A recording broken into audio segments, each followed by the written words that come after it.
Namaste everyone. Welcome to all of you.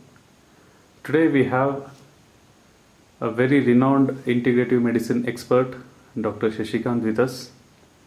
So let's welcome him. Welcome, Doctor. Thank you. So today we would like to understand the need of integrative medicine, as many of us know that every medical system has its own limitations and its own merits also. But is it possible to integrate the best of all systems of medicine to for the benefit of human being? Yes, this is one of the most beautiful idea where in this healthcare sector there are two approaches. One is a holistic approach and another one is a reductionist approach.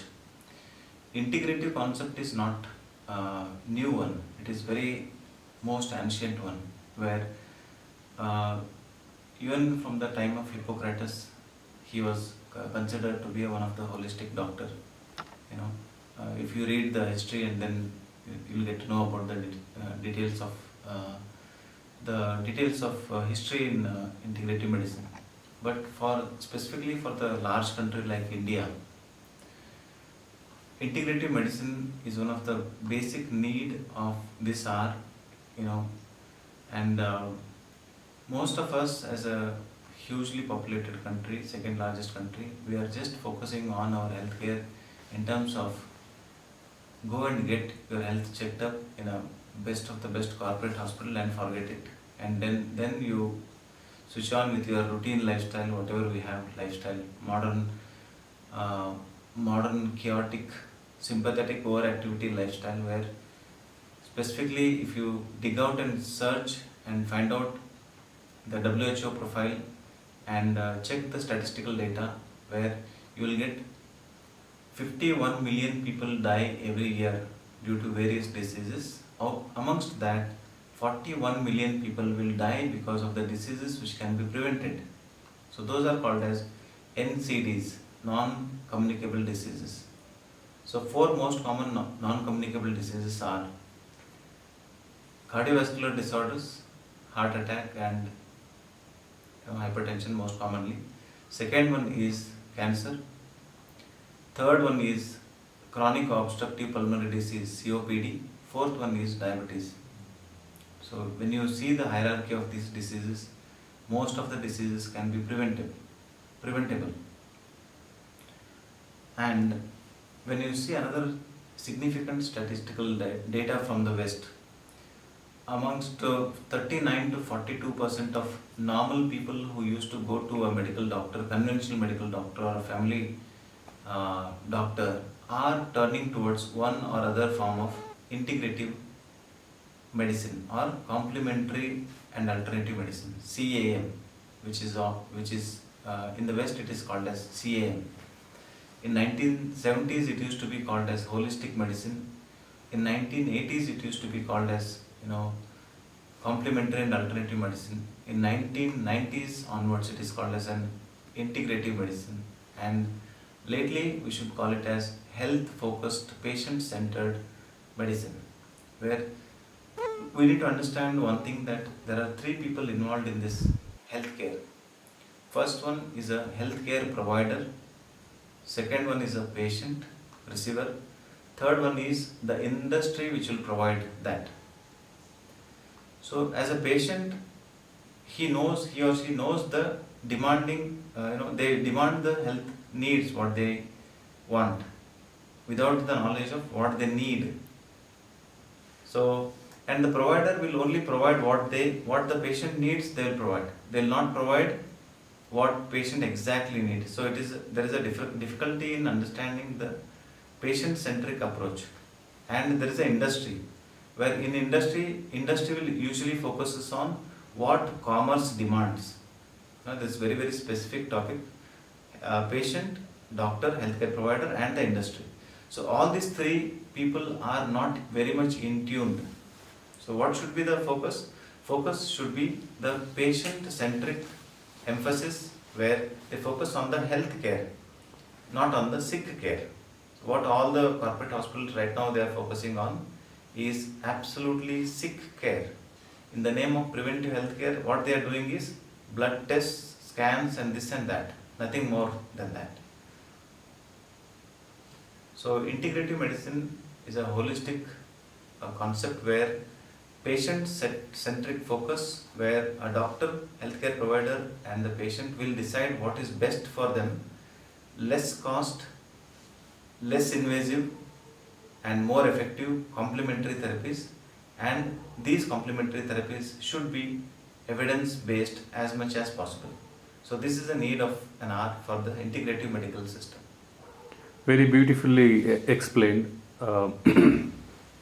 So these days, there is no dearth of people who proclaim that only their pathy is great, their system of medicine is great. So bringing all these different minds together sometimes looks like a dream. What do you think, doctor? How do we go forward to bring all these people together? So this is one of the most difficult, aspect where we have been grown in the system of divisive politics. So let it be any party which you think of, or the Britishers what you think of. It is a divisive politics. So there is also a divisive politics in the healthcare sector, saying that you allopathy practice, you do this practice, Ayurveda practice, you do this practice. Don't touch the allopathy. Don't. So all these pathis are fighting amongst themselves, forgetting the need of the patient. And because of this, there is one specific research, two research I would like to share in this. 78% of the people who are taking one or other alternative medical therapies will not inform the doctor, conventional medical doctor, regarding their treatments. Why? Because there is a no sync between the different pathis. Allopathy will fight with Ayurveda, Ayurveda will fight with homeopathy, homeopathy will fight with naturopathy. So there is no common platform for all these four different streams of medical systems or indigenous Indian medical systems. There is no common platform. Ayush works in a different way, ICMR works in a different way, Indian Medical Association works in a different way. So everybody is working, everybody is proclaiming that they are great, but none of them wants to prove it based on the research articles. Or even if they prove it, there is no governing body which will understand all these different streams of medicines without the fight. Where is the sync between all these medicines? And if we are able to create a sector where different streams of medical doctors will come to one particular platform and then they work on a patient. So this will be one of the most beautiful aspect of healthcare system that only Indian healthcare system can provide. I'll give very interesting, beautiful hidden content is Indian medical system, especially Ayurveda, is one of the most ancient living medical system of the world. You see that? One of the most ancient living one of the most ancient, see these words, one of the most ancient, still a living and complete system of healthcare. If at all you can find it in Ayurveda with 8 branches, Ashtanga Ayurveda. And another research says that past 50 to 58 years, whatever is the syllabus which is there for Ayurveda teaching is still same. All the teachings are same. So there should be more inclination for Ayush department or the so-called government agencies to focus on emphasizing how best these people can grow. If at all we want the Ayurveda and yoga to come in the forefront, you need to provide opportunities like what, I'll give you one example, which can be, and you can take it in a, revolutionary concept is every medical hospital of China must and should have traditional Chinese medicine unit in them. Otherwise, the mainstream medical system will not be approved, the hospital will not be approved unless you have an integrated medical unit where there is a complete focus of complete system of traditional Chinese medicine. Acupuncture, acupressure, manipulative therapies of China. So this is where the revolutionary system or the government willpower is what is needed. So if at all we can provide that and give an opportunity for an Ayurveda doctor to practice what he has been studying, with an understanding, with an acceptance that he must and should practice emergency medicine. Because when you have a patient in front of you with a medical need, you need to have a system where patient is saved first, not fighting. In the fight between two pathis, patient is dead is of no use. All both pathis will not be useful. So doctors should be given enough emphasis with due respect, with due research emphasis and monetary benefit, for the especially for the Ayurveda medical doctors and especially for MBBS doctors who are who are now here or nowhere. So this is a system where in between people, where at a grassroots level, these are the people who are going to reach to a different villages, reachable areas, non-reachable areas and reachable areas. These people we can rely on. There should be an emphasis to have a common platform, integrative platform. This is where different streams of doctors should work and think, and political willpower should emphasize and make it mandatory recommendations where integrative medicines will be a mainstream concept. Very beautifully explained, Dr. Shishikant. So, somebody like you who is dedicatedly working in the field of integrated medical system to create an ecosystem where the different streams of medicine can work together, as you are propagating this through your a very ambitious institute by name I Am Well Yoga. We means the whole society is definitely looking forward to you to take the initiative and lead the society, because there has to be someone who has to take the initiative to tie the bell in a cat's neck.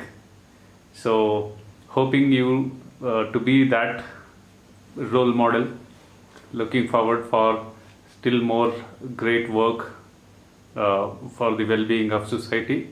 So thank you for you, and thank you for I Am Well Yoga Institution for giving a new perspective for Indian medical system. If all the doctors of different streams work with this vision and mission, we may expect a very good healthcare system for the future of India. Thank you, doctor. Thank you once again. Thank you.